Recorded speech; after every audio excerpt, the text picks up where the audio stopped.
Hello दोस्तों, तो आपका स्वागत है मेरे इस नए वीडियो में। आज हम शुरू करने वाले हैं ब्रांड न्यू एनिमे जिसका नाम है साकामोटो डेज। जैसा कि तुम लोगों को पता होगा कि ये नेटफ्लिक्स पे रिलीज हो चुका है और जिसने नहीं देखा उसके लिए अच्छा है, क्योंकि यहाँ पे मैं तुम्हें बताने वाला हूँ एपिसोड नंबर 1 के बारे में। तो शुरुआत करते हैं हम पहले एपिसोड से। तो शुरुआत में हमें एक हिटमैन को दिखाया जाता है। हिटमैन उन लोगों का नाम होता है जिनका काम किसी को जान से मारने का होता है, और इस आदमी का नाम साकामोटो तारो है। और इसके सामने जो भी आता है उसको ये बंदा एक एक करके मार रहा होता है। इसको ये काम करने में काफ़ी मज़ा आता है और इसको इसमें बिल्कुल भी डर नहीं लगता। उस समय पहले एक लेजेंडरी हिटमैन हुआ करता था जिसका नाम था साकामोटो। इस बंदे का नाम सुनकर काफ़ी गैंगस्टर डरा करते थे और जितने भी हिटमैन थे वो सारे के सारे जैसे इसके सामने जीतना चाहते थे। जितने भी हिटमैन थे वो सारे के सारे जैसे इसके जैसा बनना चाहते थे। लेकिन एक दिन हमारे हीरो को किसी से प्यार हो जाता है। हाँ, सही सुना, लेजेंडरी हिटमैन साकामोटो को किसी से प्यार हो जाता है। फिर एक दिन इन्होंने शादी कर ली। कुछ सालों बाद इनकी एक बेटी भी हुई और फिर वो काफ़ी मोटा हो गया और इसने अपना हिटमैन वाला काम भी छोड़ दिया। एक तरह से बोले तो वो रिटायर हो चुका है। अब वो अपनी एक छोटी सी दुकान में काम करता है। एक दिन एक लड़का साकामोटो को ढूंढते हुए उसकी दुकान पर आ जाता है। इधर साकामोटो एक बच्चे को निशाना लगाते हुए देख रहा होता है। वो अचानक इस बच्चे के बैग से इंक की बोतल गिर जाती है और सामने जो आदमी आ रहा होता है उसके पूरी की पूरी सफ़ेद पैंट खराब हो जाती है। ये देखकर उस आदमी को गुस्सा आता है। वो बच्चे को पकड़कर हवा में उठा लेता है। उस बच्चे को मुक्का मारने वाला होता है, लेकिन साकामोटो उस आदमी के हाथ को पकड़ लेता है और फिर अपनी पेंसिल उसकी गर्दन में घुसाकर उसको जान से मार देता है। असल में साकामोटो उस आदमी को मारता नहीं, बस ऐसा करने की सोच रहा होता है। ये सब उस लड़के ने भी देख लिया होता है। ये साकामोटो को ढूंढते हुए आया होता है और साकामोटो को बोलता है, वेल डन, तुम उसे अपने पेंसिल से मारने वाले थे। मैं वो सब देख लिया, काफ़ी समय हो गया साकामोटो। और अब साकामोटो सीन को उसे वही मारने का सोचता है। ये सब देखकर शन काफ़ी डर जाता है और डरते हुए कहता है, अरे मैं तुमसे लड़ने नहीं आया, मुझे बस कुछ काम था इसलिए मैं यहाँ आया हूँ। यहाँ से हमें पता चलता है कि ये है शन जो कि किसी का भी माइंड रीड कर सकता है। इसके बाद वो लोग साथ में बैठकर बातचीत करते हैं। यहाँ पर शिन साकामोटो को कहता है, तो ये बात सच है कि आप हिटमैन वाले काम से रिटायर हो चुके हैं और आपने तो अपना यहाँ एक स्टोर भी खोल लिया है। तो इधर शिन साकामोटो को अपने हिटमैन वाले काम पर वापस लौटने को कहता है और वो उसे मनाने की कोशिश कर रहा होता है, क्योंकि शिन को लग रहा होता है कि साकामोटो की स्किल अब हो चुकी होगी। क्योंकि शिन को लग रहा होता है कि साकामोटो की स्किल बेकार की चीज़ों में वेस्ट हो रही है। वो बोलता है कि आप मोटे भी हो रहे हैं। इसमें साकामोटो मना करते हुए अपने मन में कहता है, मैं हिटमैन वाली दुनिया में वापस नहीं आना चाहता हूँ। इसके बाद वो अपने नूडल्स खाने लग जाता है। इसके बाद शिन सिगरेट पीने जा रहा होता है और वो अपने लाइटर को जैसे ही जलाता है तभी अचानक से उसकी सिगरेट बीच में से कट जाती है और ये सब अपने बंदे साकामोटो ने ही किया होता है। तो फिर वो शन को इस सारे में नो स्मोकिंग का पोस्टर दिखाता है। ये सब देखने के बाद शन भी शॉक हो जाता है कि इतने सालों में भी साकामोटो की बॉडी में कोई भी चेंजेस नहीं हुए। तो इसी चीज को क्लियर करते हुए साकामोटो अपने मन में कहता है, भले मैं अभी मोटा हो चुका हूँ लेकिन फिर भी मैं तुम्हें मार सकता हूँ।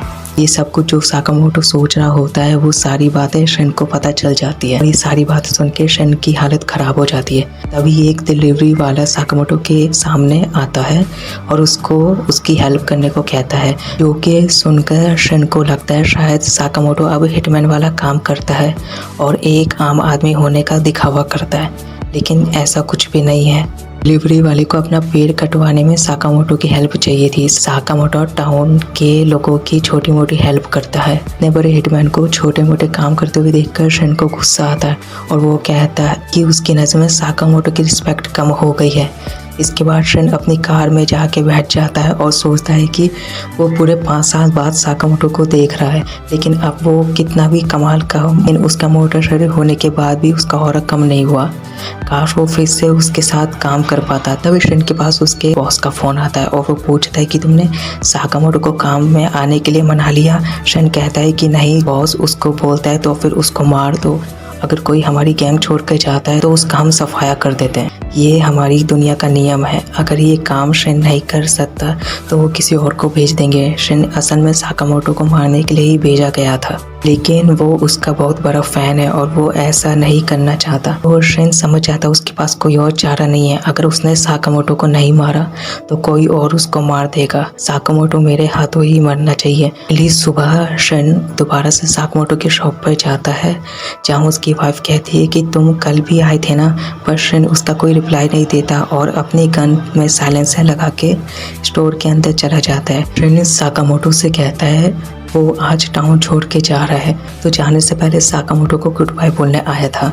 इसके बाद वो साकामोटो पर गोली चला देता है, लेकिन साकामोटो अपने मुंह की कैंडी को बाहर थूक देता है जिससे गोली की डायरेक्शन बदल जाती है। साकामोटो शिन के ऊपर एक आइसक्रीम फेंक कर मारता है और वहाँ से गायब हो जाता है और शिन उसके माइंड में भी रीड नहीं कर पा रहा था।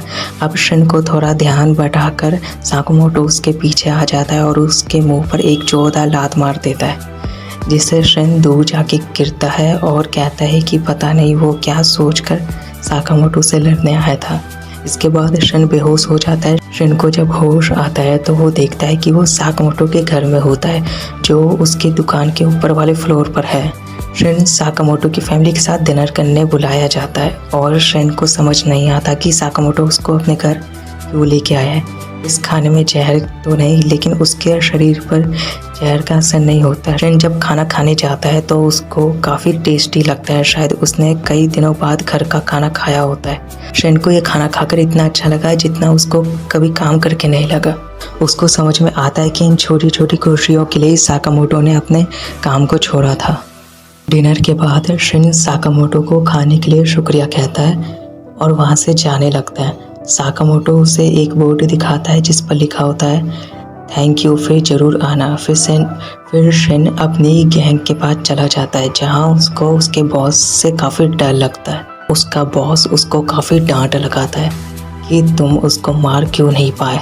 शिन अपना सर झुकाकर अपने बॉस को बोलता है कि साकामोटो को जिंदा रहने दो, वो अपने परिवार के साथ बहुत खुश है। ये सुनकर उसका बॉस हंसने लगता है और कहता है कि साकामोटो ने हमारी दुनिया का नियम तोड़ा है और उसने अपनी जिम्मेदारी को पीठ दिखाई है, हमने उसे मारना ही होगा। शिन अब कहता है कि साकामोटो की जगह मैं मर जाता हूँ, लेकिन उन्हें जिंदा छोड़ दो। बॉस कहता है कि ठीक है, मर गए तो हम साकामोटो को छोड़ देंगे। बॉस मन में कहता है कि कितना पागल है ये, मैं इसकी बात क्यों मानूंगा।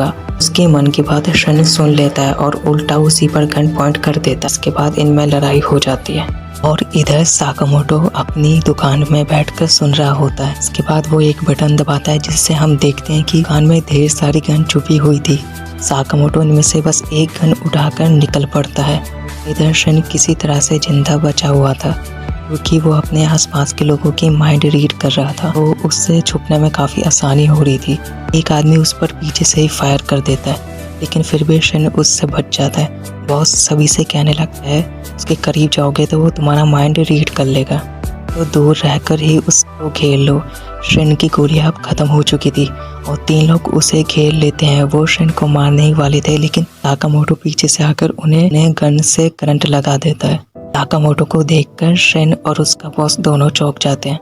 वो लोग अब साकामोटो को मारने की तरफ बढ़ते हैं, लेकिन साकामोटो जो अपने साथ सिर्फ 2 चॉपस्टिक लाया था उनसे ही उन लोगों को मारने लगता है और वो इन चॉपस्टिक से चलती हुई गोलियों को पकड़ लेता है और वो बिजली की रफ्तार से सभी को मारने लगता है। वो मोटा जरूर था, लेकिन उसमें ताकत बहुत ही ज्यादा थी। ये सब देखकर शिन समझ जाता है कि अभी भी ये लेजेंडरी हिटमैन है। वो सोचता है कि उन्हें ये पता कैसे चला कि शिन यहाँ पर है। साकामोटो अब बताता है कि जब शिन बेहोश हो गया था, साकामोटो ने उसकी गन में एक ट्रैकर लगा दिया था। शिन अब कहता है कि अपने वादे के मुताबिक वह आज ये टाउन छोड़ के चला जाएगा। साकामोटो उसको अपनी दुकान की एक यूनिफॉर्म देता है और कहता है कि उसे 1 घंटे के 400 रुपीज़ मिलेंगे और ओवरटाइम करने पे अलग से पैसे मिलेंगे। यानी साकामोटो शिन को अपनी दुकान में काम करने का ऑफर दे रहा होता है। ये वह मान जाता है और अगले दिन से ही शिन भी साकामोटो के साथ दुकान पे काम करने लगता है और साकामोटो की वाइफ और बेटी को भी वो बहुत अच्छा लगता है। वो बच्चा उसको बाहर चल के खेलने को बोलता है और शिन बोलता है उसकी शिफ्ट अभी पूरी नहीं हुई है और ये काम करके उसके पिछले काम से बहुत ज़्यादा अच्छा लगता है। वो बच्चा पूछता है कि पहले तुम क्या करते थे। साकामोटो अपने मन में बोलता है कि उसे बताया तो मैं तुम्हें जान से मार दूंगा। और ये एपिसोड यहीं पे ख़त्म हो जाता है। तो अगर आप लोगों को वीडियो पसंद आया तो लाइक करना, कमेंट करना, शेयर करना। जब तक के लिए बाय।